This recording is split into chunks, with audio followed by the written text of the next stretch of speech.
t'es déjà retrouvé face au miroir de la salle de bain, quand tout le monde dort, et il y a ce moment où tu ne reconnais vraiment pas la personne qui te fixe?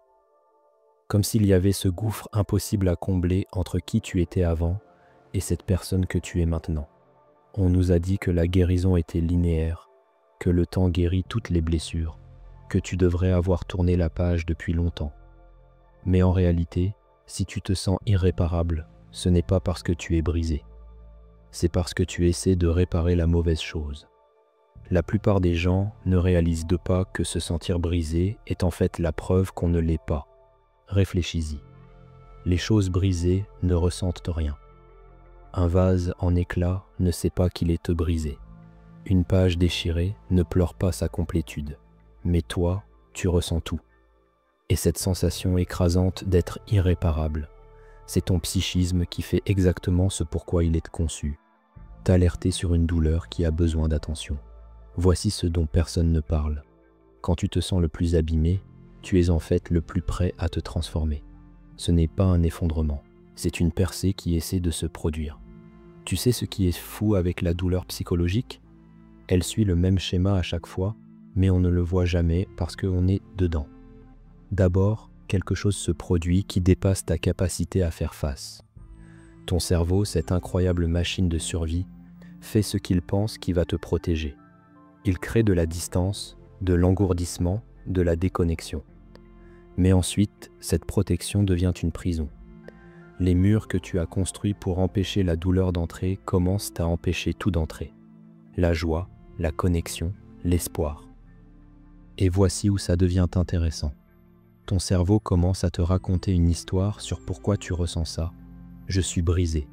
Je suis une marchandise endommagée. Je suis irréparable.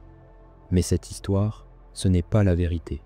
C'est juste ton cerveau qui essaie de donner du sens à une douleur qu'il ne sait pas comment traiter. Ton esprit est comme un outil que tu transportes partout. Et maintenant, cet outil peut sembler rouillé, coincé, comme s'il ne fonctionnait pas correctement.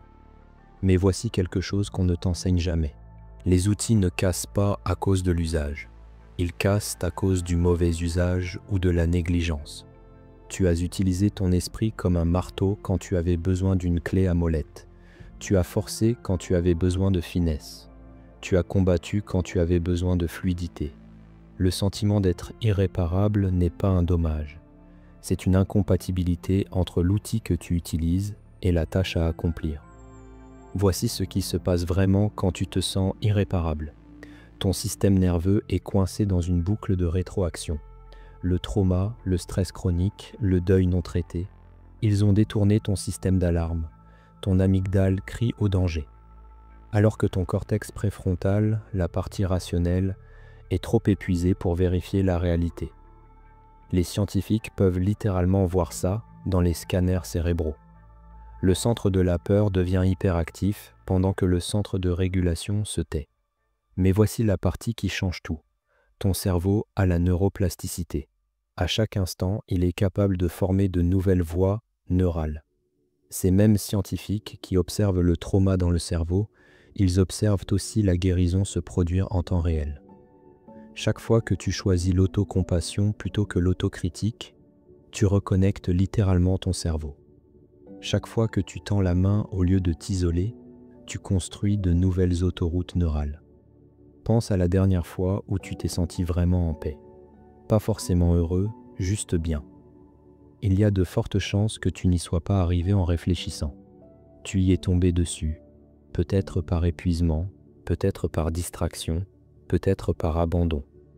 C'est parce que la guérison ne vient pas du fait de réfléchir plus fort à quel point tu es brisé.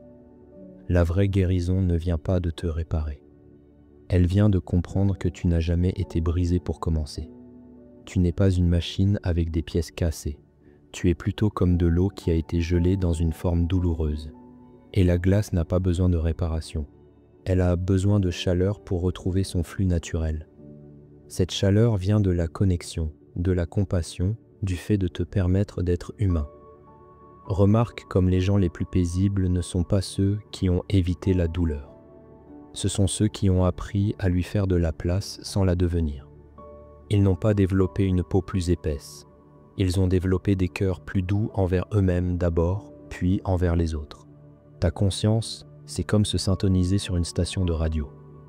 En ce moment, tu pourrais être coincé sur la fréquence « je suis brisé ».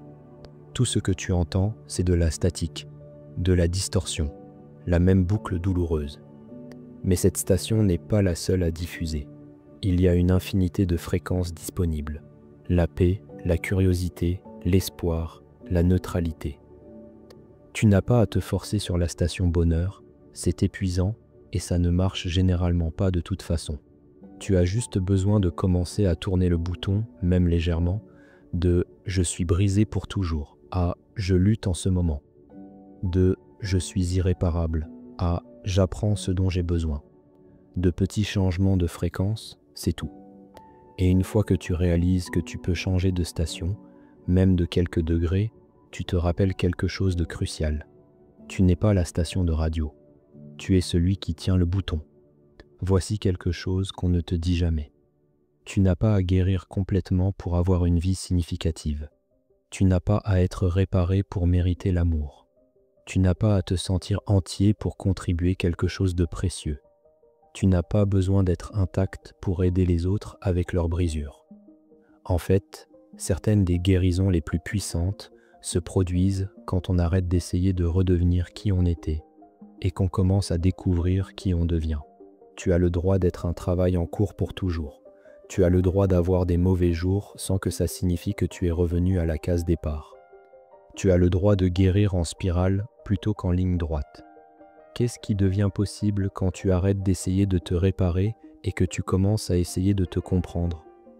Qu'est-ce qui s'ouvre quand tu arrêtes de combattre ta douleur et que tu commences à écouter ce qu'elle essaie de te dire? Si tu veux commencer à te sentir moins brisé, voici par où commencer. Arrête de demander « qu'est-ce qui ne va pas chez moi ?» Commence à demander « qu'est-ce qui m'est arrivé ?» Arrête de dire « je devrais avoir dépassé ça ». Commence à dire « j'apprends encore de ça ». Arrête de penser « je suis trop abîmé ». Commence à penser « je ressens profondément ». Ce ne sont pas juste des jeux de mots, ce sont des recadrages fondamentaux qui changent la façon dont ton système nerveux répond. Quand tu te qualifies de brisé, ton cerveau y croit et agit en conséquence.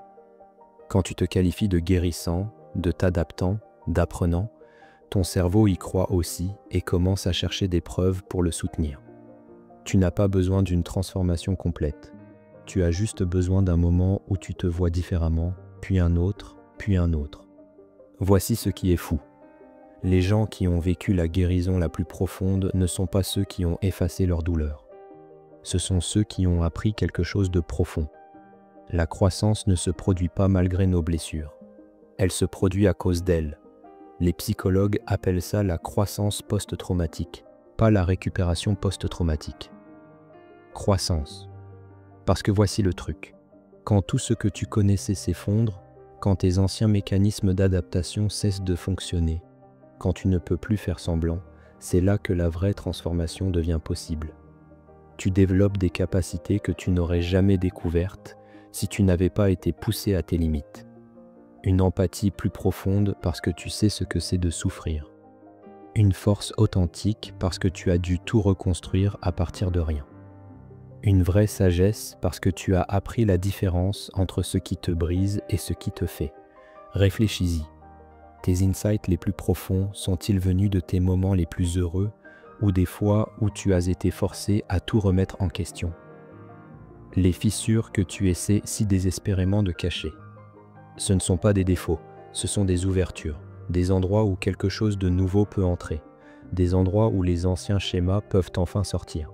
Certaines personnes passent plus toute leur vie sans jamais questionner leur programmation, sans jamais examiner leur schéma, sans jamais découvrir qui elles sont vraiment sous tout le conditionnement.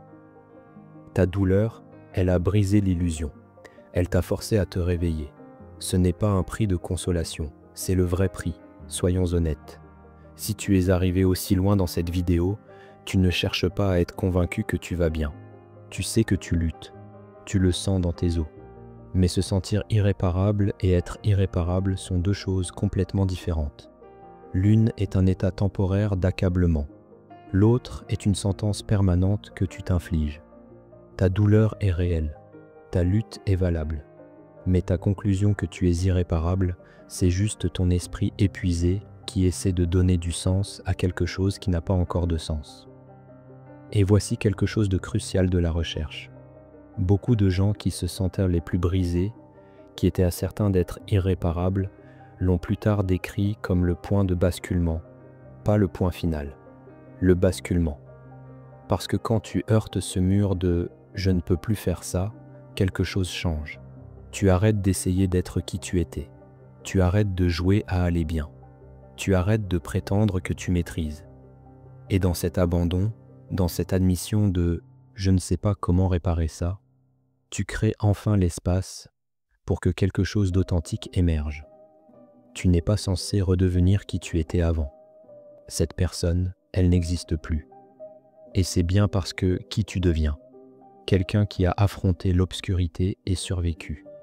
Quelqu'un qui connaît le poids de la vraie douleur et choisit de continuer quand même. Cette personne est infiniment plus réelle que qui tu étais avant. Comment devenir si tu es prêt à arrêter d'essayer de te réparer et à commencer à comprendre que la transformation ne consiste pas à revenir en arrière, mais à traverser. Tu n'es pas brisé, tu es juste humain. Et les humains, on est fait pour ça. On est fait pour plier, pour avoir mal, pour ressentir des choses impossibles et se réveiller quand même demain.